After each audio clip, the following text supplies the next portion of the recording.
Halo, Assalamualaikum. Saya Dr. Ardi. Saya pada kesempatan ini mau menerangkan tentang gimana sih menangani demam pada anak. Seperti kita ketahui, demam itu adalah penyebab tersering orang tua membawa anaknya ke dokter. Jadi demam itu sering membuat galau orang tua. Tujuannya saya membuat video ini supaya orang tua punya bekal gimana cara menangani anaknya kalau sedang demam di rumah. Intinya di rumah harus punya termometer dan penurun panas. Sering banget orang tua menggunakan tangan meter, jadi hanya pegang kepala, leher dengan tangan tanpa menggunakan termometer untuk mengukur suhu. Dua hal ini di rumah harus ada. Jadi pertama yang dilakukan adalah ketika anak demam atau kita sebagai orang tua mencurigai anak kita demam, kita pegang kok rada hangat demam, segera pasang termometer. Silahkan mau pakai termometer apapun, bisa termometer digital.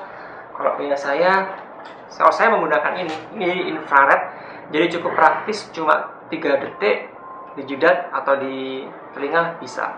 Silakan, intinya pakai termometer, jangan pakai tangan meter. Sering saya temui orang tua hanya dengan menggunakan tangan, dok ini panasnya kira-kira 38, 39, tanpa dengan pengukur. Itu hebatnya orang Indonesia, bisa mengukur demam hanya dengan tangan.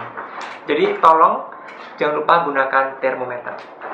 Ketika anak demam, ukur suhunya. Yang berikutnya adalah pastikan bahwa kondisinya adalah baik-baik saja. Kalau anak masih beraktivitas, minumnya masih banyak, pipisnya sering, dia masih ceria, oke, hanya pantau suhunya. Suhu di atas 38, beri penurun panas.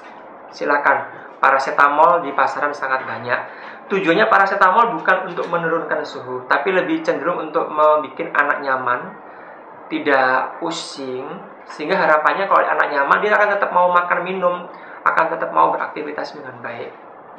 Oke. Kalau dalam pemantauan si anak ada tidak mau makan minum, pipisnya sudah mulai sedikit, sudah mulai tidur terus, lemas, harus waspada, ya.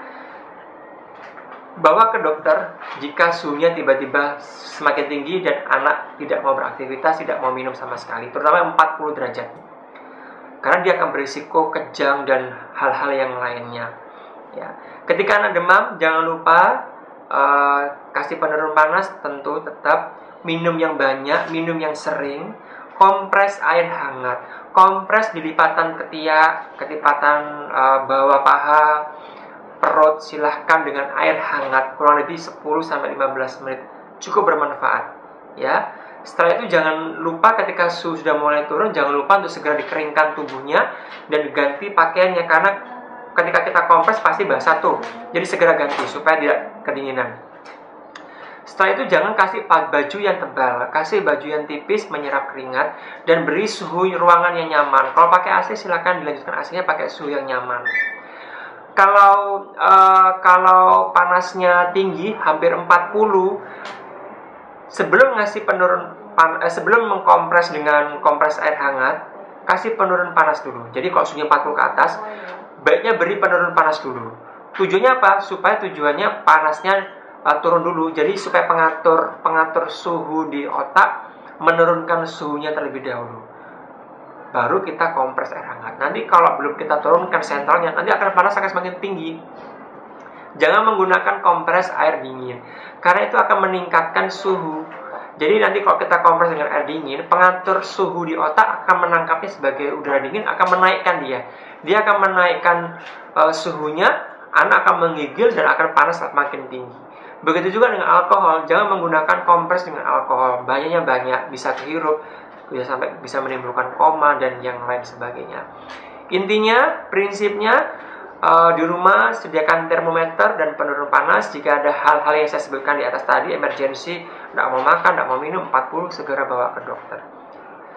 Saya rasa sudah jelas banget. Jadi biasakan untuk manajemen demamnya ini dilakukan, karena ada panas bukan diagnosa, panas adalah bagian dari penyakit. Jadi kita harus lebih aware, jangan sampai anak tidak nyaman dan tidak beraktivitas hanya karena demam. Oke, salam sehat dari saya. Kalau ada pertanyaan jangan lupa tulis komen dan pertanyaan-pertanyaan di sini, nanti akan saya komen. Oke, salam sehat dari saya. Assalamualaikum.